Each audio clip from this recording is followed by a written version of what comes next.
Bismillahirrahmanirrahim. Alhamdulillah hamdan katsiran thayyiban mubarakan fih kama yuhibbu rabbuna wa yarda. Asyhadu an la ilaha illallah wahdahu la syarika lah wa asyhadu anna Muhammadan abduhu wa rasuluh la nabiyya wa la rasula ba'dah wa li'annahu la ummata ba'dah. Amma ba'd. Ikhwani wa akhwati fillah, a'azzani Allah. Alhamdulillah, kita dapat kembali memuji Allah Subhanahu wa taala atas segala nikmat dan karunia-Nya, hingga kita semua dimampukan untuk melakukan amal kebaikan, untuk beramal ma'ruf nahi mungkar, mengajak manusia kepada kebaikan dan mencegah mereka dari keburukan. Maka salawat dan salam senantiasa tercurah kepada yang mulia Nabi Muhammad sallallahu alaihi wasallam dan kepada keluarganya, para sahabatnya, para tabi'in, tabi'ut tabi'in, serta kepada orang-orang yang berada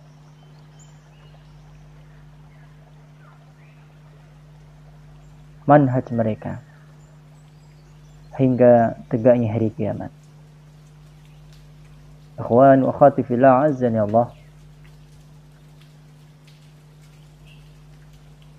Akan kita bahas sebuah materi terkait tentang pemahaman yang salah kebanyakan manusia dalam membatasi ibadah. Sebelumnya saya akan uraikan bahwa ibadah itu perkara taufikiyah. Artinya tidak ada satupun dari bentuk ibadah yang disyariatkan kecuali berdasarkan dalil dari Al-Quran dan As-Sunnah. Dan segala bentuk ibadah yang tidak disyariatkan termasuk dalam kategori bid'atun. Jadi perkara-perkara yang diada-adakan di dalam Islam, dalam agama, dan amalan tersebut adalah amalan yang tertolak. Hal ini berdasarkan dari sabda Rasulullah sallallahu alaihi wasallam, "Man 'amila amalan laisa 'alaihi amruna fahuwa raddun." Barang siapa yang mengerjakan suatu amalan yang tidak ada perintah dari kami atas hal tersebut, maka amalan tersebut tertolak.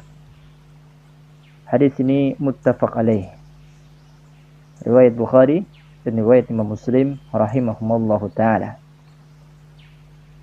Maka ikhwan wa akhwati fillah, azanallah, apa maksud daripada hadis tersebut?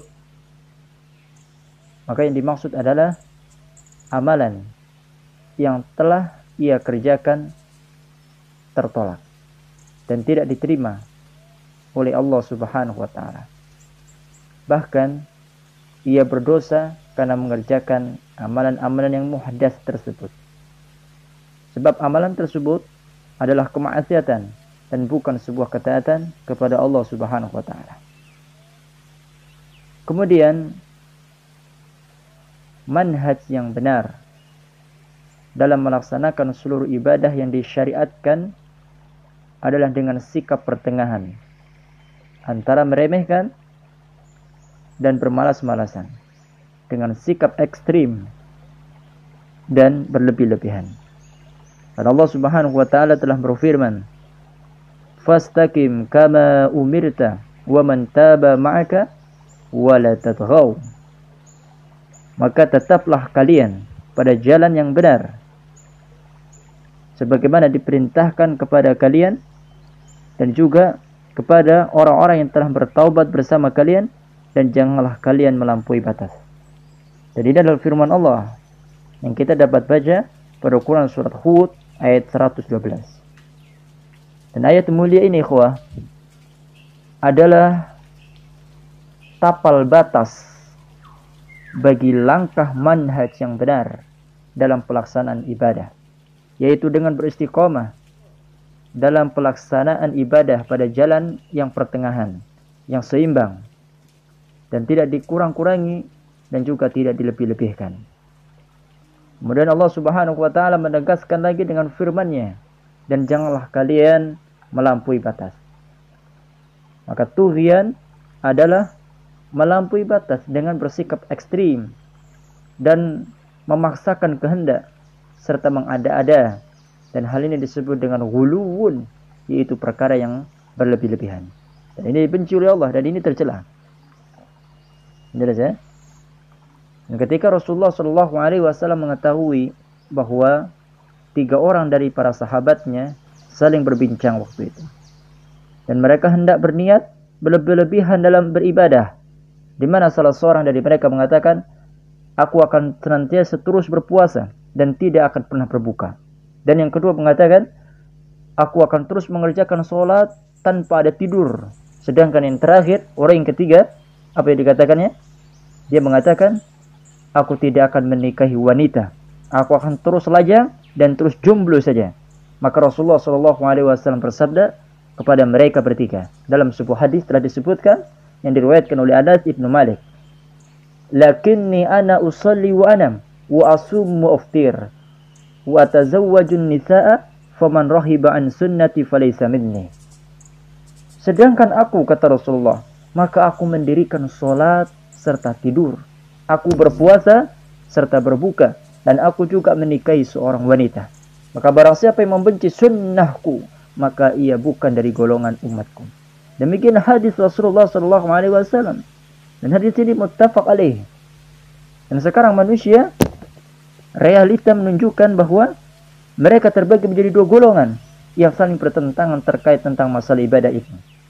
Yaitu yang pertama kita sebut, golongan yang pertama adalah golongan orang-orang yang mengurangi makna ibadah serta meremehkan pelaksanaannya. Jelas ya? Saya ulangi, golongan yang pertama adalah golongan yang mengurangi makna ibadah serta meremehkan pelaksanaannya. Sehingga ikhwan wa akhwati fillah azani Allah, mereka meniadakan berbagai macam ibadah dan membatasinya dengan melaksanakan ibadah-ibadah tertentu serta syiar-syiar yang sedikit, yang hanya dilaksanakan di masjid-masjid saja atau di halaqah-halaqah saja, dan tidak ada ibadah yang dikerjakan di rumah, di kantornya, di pertokoannya, di jalan, di bidang sosial, di bidang politik, juga tidak ada dalam peradilan kasus sengketa dan berbagai perkara kehidupan yang lainnya. Di sini kita katakan memang masjid memiliki keistimewaan serta wajib mengerjakan sholat fardu 5 waktu di dalamnya. Akan tetapi ibadah meliputi seluruh aspek kehidupan seorang muslim, baik di dalam masjid maupun di luarnya. Di kantorkah itu, di rumahkah itu, di jalankah itu, bahkan di mana-mana kita harus mensyiarkan kebaikan Islam ini, mengerjakan kebaikan dengannya, berakhlak dengan sesama muslim dimanapun kita berada. Oleh karena itu, penghambaan kepada Allah Subhanahu wa taala tidak hanya dikhususkan pada suatu tempat. Tidak hanya. Tanpa boleh dikerjakan ya misalkan di tempat yang lainnya. Dan ini batil. Atau dikhususkan pada suatu kondisi tanpa ada kondisi yang lainnya. Karena tapi ikhwan, seorang muslim merealisasikan penghambaannya kepada Allah pada setiap saat dan kondisi apapun. Dimanapun dia berada, dia merealisasikan kebaikan-kebaikan yang diajarkan dalam Al-Quran dan diperintahkan dalam As-Sunnah. Di rumah dia mengajarkan amalan-amalan sunnah. Di suatu tempat manapun dia berakhlak yang mulia. Dan dia menyebarkan kebaikan di dalamnya. Dan tidak mengkhususkan satu tempat saja untuk menyebarkan kebaikan. di media sosial kah itu, mereka pun mengerjakan ketaatan kepada Allah, menyebarkan kebaikan dan yang lainnya. Maka dengan seperti ini, inilah seorang muslim yang sejati, yang dapat melaksanakan tujuan dari penciptaan dirinya. Bagaimana Allah Subhanahu wa taala berfirman di dalam sebuah ayat yang masyhur kita dengar, Quran surat Az-Zariyat ayat 56 ya, dan 5 sampai 58. Di sana Allah katakan, "Wa ma khalaqtul jinna wal insa illa liya'budun." Wa ma, perhatikan ayat ini, "Wa ma khalaqtul jinna," dan tidaklah, ma di situ harfun nafi, maknanya nafian. Wa ma khalaqtu, dan tidak, khalaqtul jinna, siapa yang menciptakan? Allah. Apa yang diciptakan? Al-jin wal ins. Tidaklah aku ciptakan jin dan manusia, kata Allah, illa liya'budun. Illa harful istisna, kecuali untuk apa tujuannya? Liya'budun, nyembah kepada Allah, mengabdi kepada Allah Subhanahu wa ta'ala. Jadi dimanapun tempatnya kita harus mengerjakan kebaikan-kebaikan, kita beribadah kepada Allah Subhanahu wa ta'ala, dan tidak mengkhususkan pada suatu tempat saja. Hadza wa barakallahu fiik. Ini adalah golongan yang pertama. Adapun ikhwah wa akhwati fillah azani Allah, ada golongan kedua. Ya, ada golongan kedua. Yakni mereka adalah golongan yang berlebih-lebihan dalam praktik ibadah, sehingga pada taraf ekstrim, berlebihan. Mereka mengangkat ibadah sunnah laksana ibadah wajib, mengharamkan berbagai hal yang mubah. Mereka menghukumi sesat dan salah terhadap orang-orang yang menyelisihi manhaj mereka, serta menyalahkan pemahaman-pemahamannya. Dan hal ini termasuk ghuluun, berlebih-lebihan dalam agama yang telah Allah Subhanahu wa taala peringatkan. Dalam Al-Quran, Allah mengatakan Quran surat An-Nisa ayat 171. Di sana disebutkan, ya ahlul kitab, la taghlu fi dinikum wa la taqulu 'ala Allahi illa al-haqq. Wahai ahlul kitab. Perhatikan ayat ini, wahai ahlul kitab. Apa kata Allah selanjutnya? La taghlu fi dinikum. Janganlah kamu melampaui batas. Dalam hal apa? Fi dinikum, dalam agama kalian. Wa la taqulu 'ala Allah. Dan janganlah kamu mengatakan terhadap Allah illal haq, kecuali al-haq, kecuali kebenaran.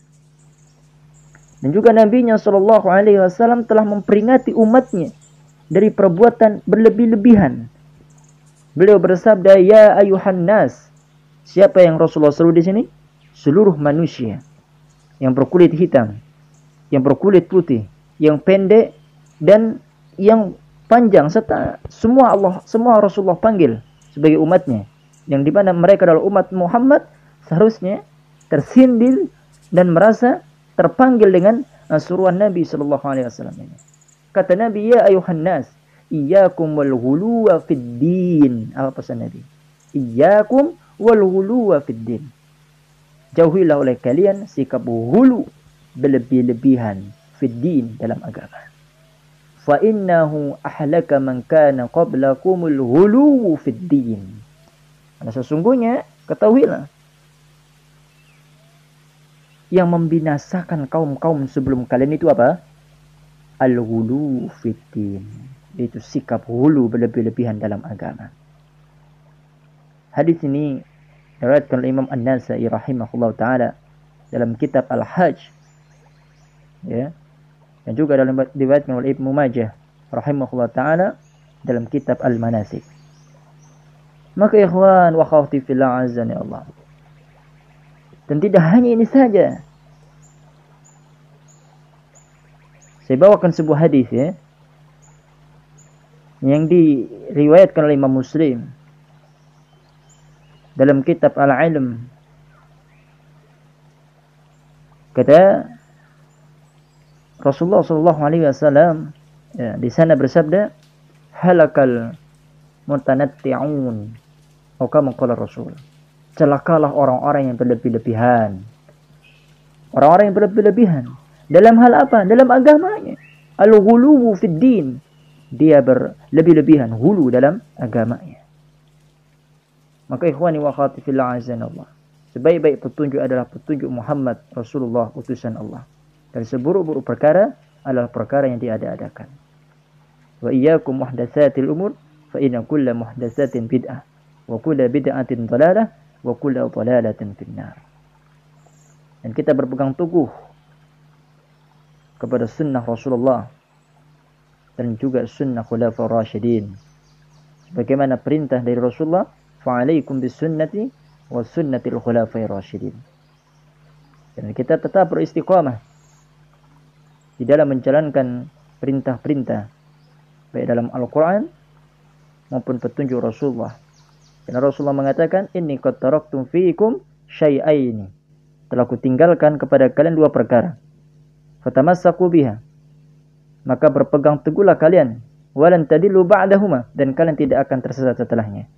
Yakni kitabullah wa sunnati Rasulullah, yaitu Al-Quran dan sunnah Rasulullah al-hadis, atau kama qala Rasul sallallahu alaihi wasallam.